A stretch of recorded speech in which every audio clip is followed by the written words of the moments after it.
Here we are. We finally reached the climax of the book of Ruth. After weeks and weeks of working our way through with the tension building, wondering if the women are going to survive, wondering how they're going to survive, wondering if anyone, any male in the storyline will stand up and do what's right by these women, Ruth and Naomi, we found a man who was worthy, Boaz. He's been approached, he's been propositioned, if you will. Will you rise up and do what the men of the family are supposed to do? Boaz immediately stood up, said, I'll do it, and then said, but there's another man in line before me. I defer the honor to him as is befitting our family tree. And so he's gone to the man, and last time we were together, he propositioned the man, told him, here's the situation. We all know about Naomi. We know about the death of her son Elimelech and the two boys. We know that she's returned, that she's come back with the Moabite woman, Ruth. Will you follow up? Will you honor the law? Will you take care of the family vow? Initially, the man said yes, but then Boaz reminded him, but remember, you get Ruth. And with Ruth comes the requirement, the expectation that you'll rise up not only to take care of the family, but you'll raise up also a son to replace the dead man, someone to keep the family tree going, somebody to keep the family line alive, someone who will keep their inheritance.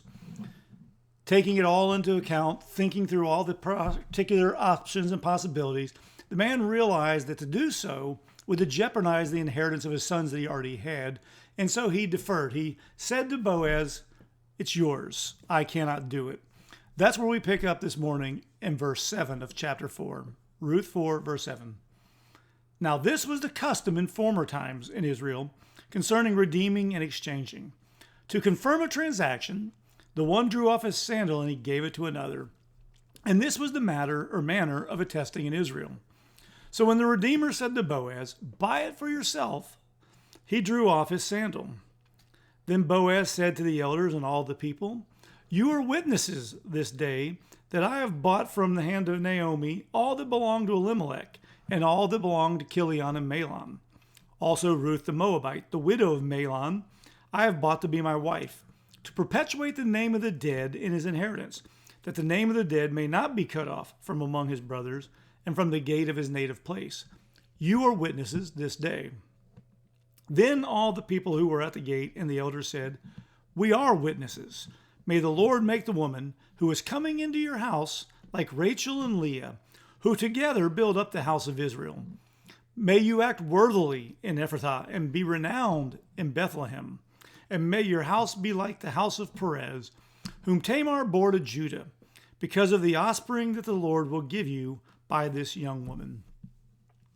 And so the man to whom the honor and responsibility belonged refused, rejected, said to Boaz, you can do it. Boaz, following the legal procedures of the day, said, all right, let's make this formal in front of all these witnesses.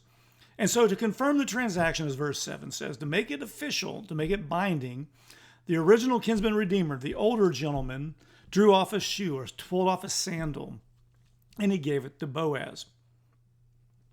Now, it may seem bizarre to us, but think of the context. Think of the symbolism of in a land where you walked on dirt roads and rocky roads and gravel roads, to take off your shoe is symbolic not only of exchanging an item for another, it's also a symbol of trust. I mean, in one sense, you're implying that I trust you to give me my shoe back when I'm done, but it's the symbolism of we're exchanging something, one for another, and so I'm giving you this in exchange for that right.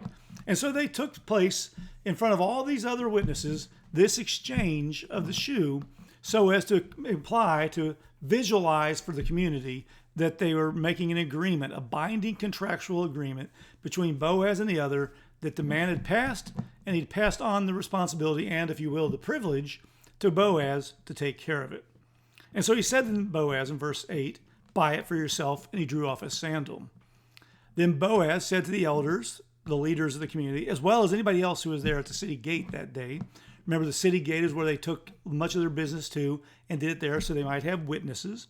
He said to them who all are watching, you are witnesses this day that I've bought from the hand of Naomi. So he's purchasing the inheritance that had once belonged to Elimelech. I've bought from the hand of Naomi all that belonged to Elimelech and all that belonged to Mahlon and Chilion, the two sons. All the male heirs in that family are dead. Naomi has it. She can't maintain it. She can't prosper with it. I'm buying it. I'm taking responsibility for it. Verse 10, and here comes the key. Also, Ruth the Moabite. Again, remember, she's a Moabite. She's an outsider. She's not one of them. She has voluntarily come to the land to take on the people of Naomi as well as the God of Naomi. Also, Ruth the Moabite, the widow of Mahlon, I've bought to be my wife, to perpetuate the name of the dead in his inheritance. He is going to marry Ruth. If they have male children, the inheritance that belonged to Mahlon now stays in the family with his children through Ruth. That I might make the inheritance to live, that the name of the dead may not be cut off from among his brothers, and from the gate of his native place. And so, public agreement, contractually binding. I'm going to take on this responsibility. I'll provide fiscally for Naomi by buying the land.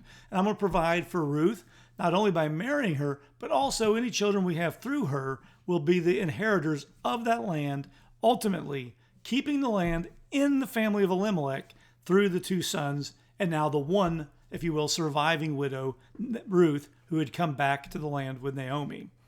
He says there at the end of verse 10, you are witnesses this day. You've seen it.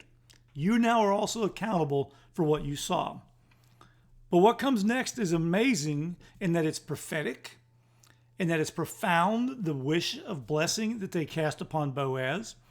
Beginning of verse 11, then all the people who were at the gate and the elders said, we are witnesses. They agreed. They took on the responsibility of witnesses. But the blessing is what is impressive here. May the Lord, so here's a prayer. May the Lord make the woman, Ruth, who's coming into your house like Rachel and Leah. Remember, these are the wives of Jacob. The first one whom he loved, Rachel, and Leah, the one who's unfortunately described for all of posterity as the one who was weak in the eyes. May God make this woman, Ruth, like Rachel and Leah, the wives of Jacob, but specifically something in mind here, who together build up the house of Israel. If you remember the story of Rachel and Leah and Jacob, Rachel and Leah, along with their two handmaidens, helped create for all of posterity the children of Jacob. All 12 tribes come, in essence, through these two women, Rachel and Leah. They gave their handmaidens to Jacob, but they were their handmaidens. And so the blessing here is, the prayer is, that may Ruth give you an untold number of descendants. May you be blessed by many, many children through Ruth, just like Rachel and Leah once blessed Jacob, who built up the house of Israel. Now, second part of the prayer, the blessing for him. May you act worthily. Now, again, we already know from chapter 2, verse 1, that Boaz was a worthy man. And here's the wish, that he would continue to be so. In Ephraim, which is a region of the land given in the inheritances coming out of into Joshua, and be renowned in Bethlehem. May you be famous. Not only may you be worthy, but may people know who you are. May they talk about you. May your legacy be more than just now your generosity, but your entire life in the testimony you're giving by providing for these women in their need. And third, and may your house be like the house of Perez, whom Tamar bore to Judah. Now remember, Judah had two sons. One got married to Tamar. He died. He had no one to follow up. He made a promise to Tamar that one day when my youngest son grows up, I'll give him to you as a husband. That way we'll keep this promise alive. He didn't follow through. Remember, he forgot or chose not to keep his promise.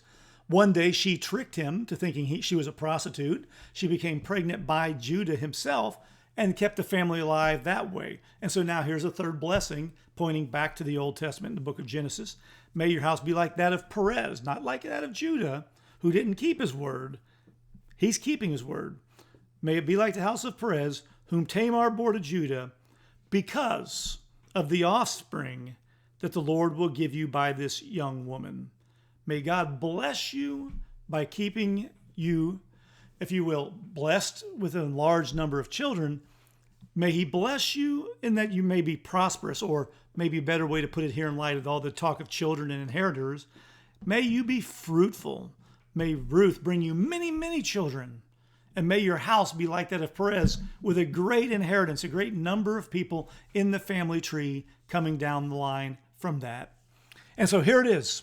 We've been wondering all along how on earth Ruth and Naomi were going to be taken care of. How it was that one day the promises of God would be kept for them through all this situation. Here it is. God has provided Boaz to take care of them, to care for all their needs, to take care of the inheritance, to bring the family home, to keep the line going by providing for them financially, keeping them in the land, in the blessing, in the promise, in the covenant. And here it is. Boaz has stepped up, and the prayer the people pray for him, and ultimately for Ruth, is that in fact would be the case. That they would have many, many children like Jacob, a prosperous line that is prolific in its number and influence. And may Boaz be remembered for all posterity's sake for his role in this. See, God makes promises and God keeps them. Sometimes God keeps them in ways that we don't expect.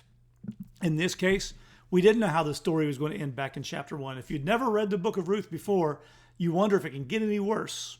The beginning of chapter 2 made it look like, sure, you can go home, and it's still no better. And then in steps Boaz, this unlikely character who turns out to be a good man, but we find out in a surprising way, he's not the man who's supposed to take care of us. And we wonder, who is going to rise up and take care of Naomi and Ruth? Well, it turns out he was the man. He is the kinsman redeemer, the one from the tribe, from the family, who would come along, give up so much of himself for the benefit of others.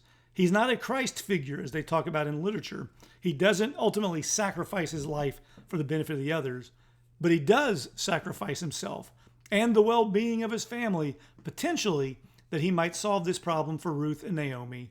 And he does, and the people call for blessing upon him. May we remember his faithfulness. May we remember his courage, and may we follow his example and his selflessness of providing for those in need.